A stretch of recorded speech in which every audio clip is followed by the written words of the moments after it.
right, now we're going to try a couple of examples. In fact, we're going to try four. Um, and we'll go through all of the steps to show the math on how to first identify what type of intersection this is, and then make a conclusion of what the actual intersection is. So that's important. So our first one, you see I've got three planes here. Negative x plus y plus 3z minus 2 equals 0, and then a second one and a third one. Remember, we first have to identify which type, because that's going to allow us to understand which strategy we need to use. And there's sort of two big ways to tell the difference between type 1 and 2 and type 3 and 4. Type 1 and 2 have parallel planes, and type 3 and 4 don't. So the first thing we need to do is investigate whether any of these planes are parallel. And to do that, we use their defining characteristic, which is the normal. If the normals are scalar multiples, we know they're parallel. So let's check the normal. The first one, if you remember, the normal is the coefficients of the x, y, and z. So in this case, we have a -1, a 1, and a 3. So the normal for number 1 is -1, 1, 3. The normal for 2 is -1, 1, and 3. And the third one is 1, -3, and 5. So at first glance, it's pretty obvious that the first two are parallel because they're actually the exact same normal. They would also be parallel if they were scalar multiples of each other. So for example, if this was -2, 2, 6, that would be a scalar multiple, and it would still be parallel. This third one is not. You can tell you can't multiply any of these by some scalar multiple to get the n3, so the third one is not. So right now, then, we have a situation where we have two that are parallel and one that is not. And you should think back to the last video that you watched to say that that is probably the one where you have one on top of each other and one crossing through the middle. That was, or slicing through both of them. That was type 2. But before we can make that conclusion, we have to make sure that the first two are not the same plane. Okay, because if they're the same plane, that's an entirely different situation. We have to make sure that they are distinct. Now, if you look at it carefully, you see how all the coefficients are the same except for this last part, this extra constant at the end. And that should be enough for you to sort of see that they are not the same. Okay, but we're going to verify that mathematically by finding out a z-intercept. Okay, if we find a point, any point on this line, if these are the same plane, that same point would work for this equation. And we could choose any point, but we might as well find the z-intercept. Okay, we used this strategy before. It's quick and easy, and usually you can do it in your head. So the z-intercept happens when x equals 0, y equals 0, and then we solve for z. So that would mean that this part is 0, this part is 0, and we're just left with this 3z minus 2 equals 0. And I'll write it down for this one, but you should be able to sort of figure this out in your head. The -2 comes across, becomes +2, divided by 3, you get z equals 2/3. And so the z-intercept for the first one is 0, 0, 2/3. Let's do the next one in our head. If 0, 0, that's 3z minus 4. That -4 is going to come across to become a 4 and divide by 3. So P2 is 0, 0, 4/3. These are not the same point, which means these planes, although they are parallel, they are distinct. You'll notice we didn't have to check the z-intercept for the third one because it's not parallel. We already know it's different than these other ones. But these two, because they're not the same, they are distinct. If they were the same, then it would be the same situation, and you'd actually only have two planes, which would be yesterday's work. But here we have three distinct planes. Two of them are parallel, one is not. Those two that are parallel are distinct. That's all the conditions we have to say that this is a type 2.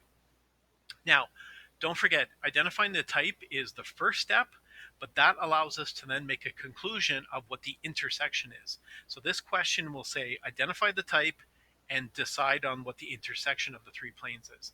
So make sure you remember to do the next line, which, because you know it's type 2 and you've proven it all here, you know that there is no common intersection. Okay, so I've seen a lot of people do all this great work and then say it's type 2, yay, and then move on. Well, they haven't answered the question. The answer is there is no intersection. Okay, so there is our first example, and it turns out this one is type 2. And actually, if I go back and look at the GeoGebra ones that I showed you, you'll see that this is the exact one that I already mentioned. There's the same equations, and you'll see that indeed it is type 2, and there is no common intersection. Again, there is an intersection between the pink and the gray and the blue, but no common intersection. Okay, all right, so there's our first example. Number 2.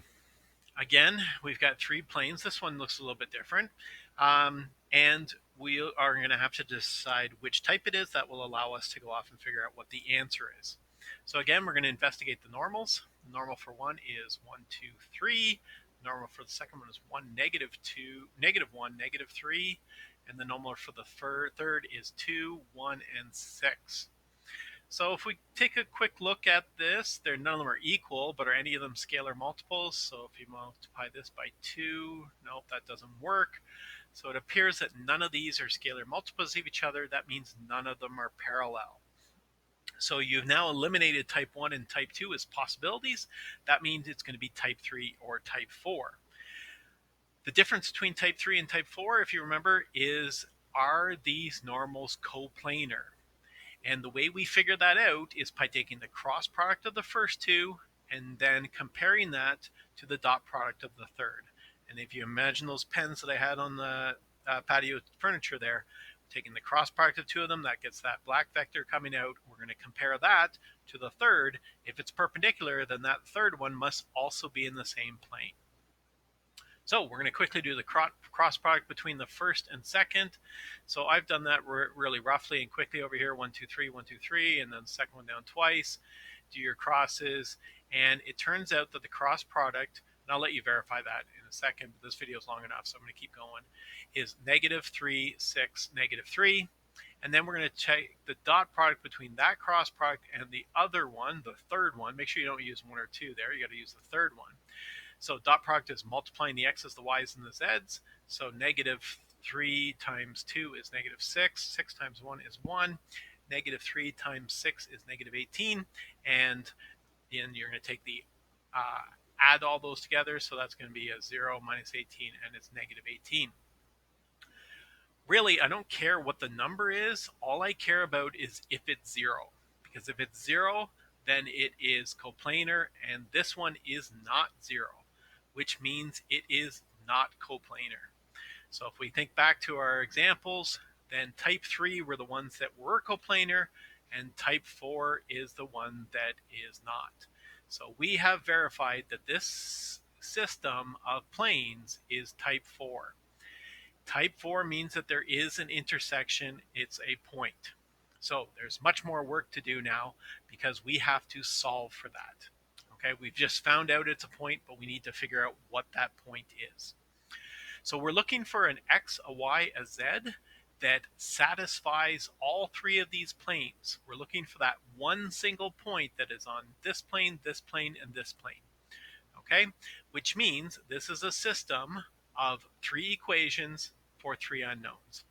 And that's good because in order to solve for 3 unknowns, we need an x, y, and z here in 3 space or 3 dimensions. We need 3 equations, and luckily we have 3 equations. So we need to solve this system. Okay, so I've just rewritten them down here so we can see this a little better. There's the first equation, second plane, and third plane, and we now need to solve this system. So this is a little bit different than our grade 10 solving because we have 3 equations. In grade 10, we only had 2 equations and 2 unknowns. Here we have 3 equations and 3 unknowns. So what's our strategy for solving this? Well, our strategy is to try and make this look like a grade 10 question, which means we need to try and pick one letter to eliminate and get down to two variables. And if we have 2 variables or 2 unknowns, we will need 2 equations. So first, let's try and pick a variable that's going to be easy to eliminate. And I can see that x is going to be easy to eliminate here, and it's got a 2, and y would be similarly easy to eliminate. But I think I'm going to just stick with x. I think x is the one I've done in this question. So I'm going to eliminate x from 1 and 2. So I'm just going to pick 2 equations and eliminate x. So I'm just going to, all I need to do is subtract them because you see that they're right there. So if I subtract these, I should eliminate x. So be careful when we subtract. 2 minus 1 is like adding 1, so that's 2 subtract negative is positive 1, and so that becomes 3. Again, 3 minus 3 is like adding 3, so that becomes a plus 6x equals, and then negative 4 subtract 8, that's just getting colder, is negative 12. Okay, and we have now eliminated one variable, and we're left with this. Now, we're not left with something we can solve because we're only left with two variables. In order to solve two variables, we need two unknowns, which means we need another equation that looks like this. So we're going to park this and save it there. I'll call it equation 4. And I'm going to relook at our system and pick two different equations in which I can eliminate the same variable. So I need to eliminate x again, but using two different equations. Excuse me. All right, so if I double equation 2, this will become a 2x, and I can subtract, and that will eliminate the x. So I'm going to do that. I'll do it off to the side here. I'll multiply this by 2. So multiplying this by 2 is going to make it a 2x minus 2y minus 6 equals 16. Okay, 6z equals 16. So I've doubled the second equation. I'm going to renumber that. I'm going to call it equation 5 now. And now I can subtract it from, or I can take 3 and subtract it from 2. But I like to just rewrite that. So even though I haven't done anything to 3, I'm just going to rewrite it underneath. And I'm going to recall this equation 6. All right, so there it is. I have two equations, or I have two new equations. When I subtract these, the x's will disappear.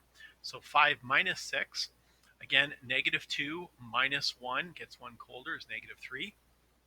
Negative 6 minus 6 gets me colder is negative 12 equals, and then 16 minus 14 is like adding 14. I am subtracting negative, I'm getting warmer, and so that's 30. And I now have a second equation with only y and z. I'm going to call this equation 7.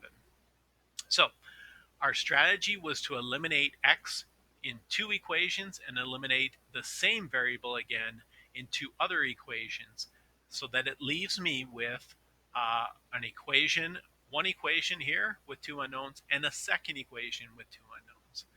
And now this looks like a grade 10 question.